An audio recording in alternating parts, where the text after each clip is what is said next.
Hello दोस्तों, मेरा नाम विकास कुमार है और आज मैं आपको पढ़ाने जाने वाला हूँ एनीमिया।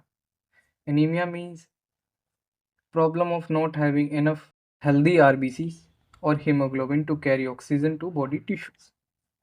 इसके कॉज क्या हो सकते हैं कि ज़्यादा ब्लड लॉस हो जाए, एक्सेसिव ब्लड लॉस और इम्पेयर्ड सेल फॉर्मेशन आरबीसीज की और इंक्रीज डिस्ट्रक्शन ऑफ आरबीसीज और डेफिशिएंसी हो सकती है विटामिन B12, आयरन डेफिशिएंसी और बोन मैरो डिप्रेशन। ये सब इनके कॉजेज हो सकते हैं। तो हम टाइप्स पढ़ते हैं कैसे कैसे होता है। आयरन डेफिशिएंसी एनीमिया, जिसमें आयरन की कमी की वजह से एनीमिया हो रहा है।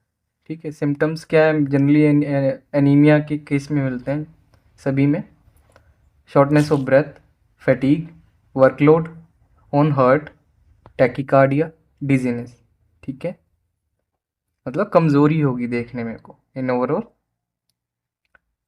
और इसमें एमसीवी होता है। एमसीवी इसमें 90 फेम्टोलीटर होता है जो नॉर्मल होता है, और इसी की वजह से, आयरन की वजह से ही माइक्रोसिटिक एनीमिया होता है जिसका वैल्यू है लेस देन 90 फेम्टोलीटर।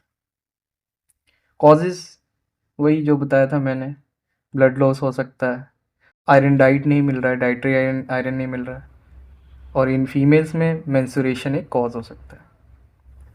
विटामिन B12 और फॉलिक एसिड डेफिशिएंसी। ठीक है, फॉलेट मतलब B9। B12 किस लिए चाहिए? फॉर द मैच्योरेशन और ऑटोमिन के लिए चाहिए होता है। तो इसमें क्या है कि आरबीसीज की ग्रोथ नहीं होगी और उनके जो आरबीसी का जो साइज़ रह जाएगा वो बड़ा रहेगा। तो इसकी वजह से ही मेगैलोब्लास्टिक एनीमिया होता है। विटामिन B12 हमारे स्टमक से, जो कैसल इंटरेस्टिंग फैक्टर होता है, वो एब्जॉर्ब करता है, फैसिलिटेट करता है, जिसकी वजह से विटामिन B12 एब्जॉर्ब होगा। इसमें मीन कॉर्पस्कुलर वॉल्यूम होता है 90 से ज़्यादा होता है और आरबीसी की साइज़ मैक्रो। फिर हम पढ़ेंगे हेरिडिटरी स्फीरोसाइटोसिस। ठीक है, स्फेरोसाइटोसिस का मतलब है नॉर्मली हमारी आरबीसी की शेप होती है बाइकनकेव। इसमें क्या है, उनकी शेप डिस्टॉर्टेड हो जाएगी क्योंकि जो भी प्रोटीन्स जो बनाते हैं आरबीसी के मेम्ब्रेन को, वो डिस्टॉर्टेड हो जाएंगे due to any hereditary cause हो सकता है। इंस्टेबिलिटी आ जाएगी। कौन से प्रोटीन्स है? Spectrin, ग्लाइकोफोरिन, protein 4.1। ठीक है, और EPB41 जीन। तो इसमें दो ही प्रोटीन के नाम बताए गए ड्यू टू ऑटोमिन डेफिशिएंसी या जीन म्यूटेशन जो होगी। एनकारिन और स्पेक्ट्रिन ये होल्ड नहीं कर पाएंगे बाइकनकेव शेप, और उसकी शेप किस तरह की हो जाएगी? स्फेरिकल।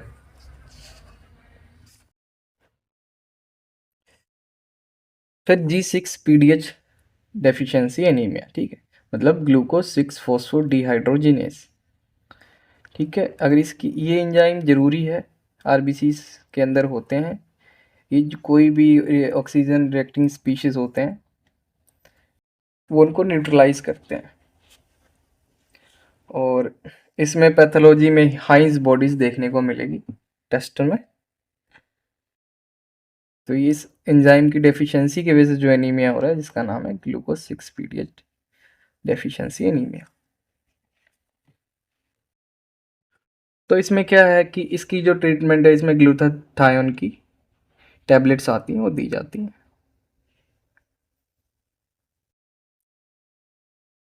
और डायग्नोसिस में इसमें हाइंज बॉडीज बताया था, पैथोलॉजिकल फाइंडिंग्स इसमें आएंगी। फिर सिकल सेल एनीमिया। ठीक है, इसमें भी जेनेटिक कॉज ही है। इसमें जो हीमोग्लोबिन, जो ग्लोबिन चेन होती है, ठीक है, ग्लूटामिक एसिड, वो रिप्लेस हो जाती है वेलाइन से। ठीक है, जिसकी वजह से जो आरबीसी की शेप बाइकनकेव ना होकर सिकल शेप की हो जाती है। ठीक है, सिकल से।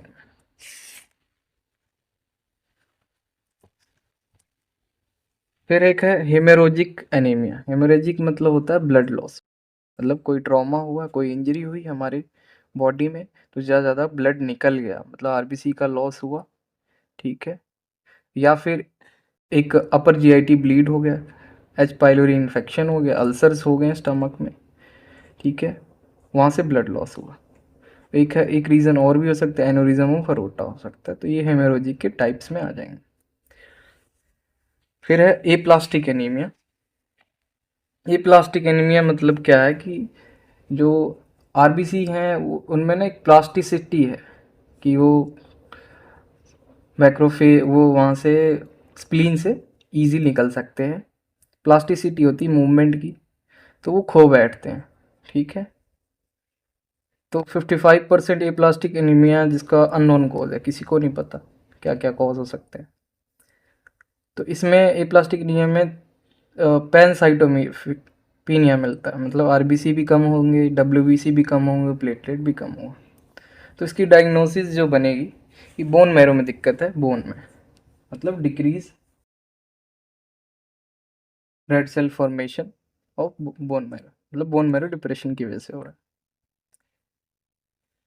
Then thalassaemia. थैलेसीमिया भी एक ब्लड डिसऑर्डर है।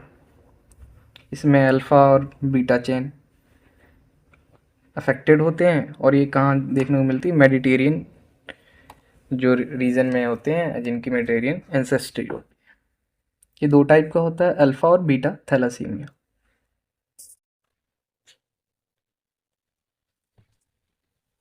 इसमें 1 अल्फ़ा + 2 बीटा, जिसमें अल्फ़ा होता है तो उसमें अल्फ़ा चेन इफेक्टेड होती है, और 2 अल्फ़ा + 1 बीटा जिसमें बीटा थैलेसीमिया। इसमें एमसीवी होती है, मीन करपक्सुलर वॉल्यूम होती है, <90 फेम्टोलीटर, और ये भी इसमें भी साइज़ क्या होगा, माइक्रोसाइटिक एनीमिया का टाइप आएगा। डायग्नोसिस यही होगा कि इसमें बोन स्टेम सेल ट्रांसप्लांट होता है और ब्लड ट्रांसफ्यूजन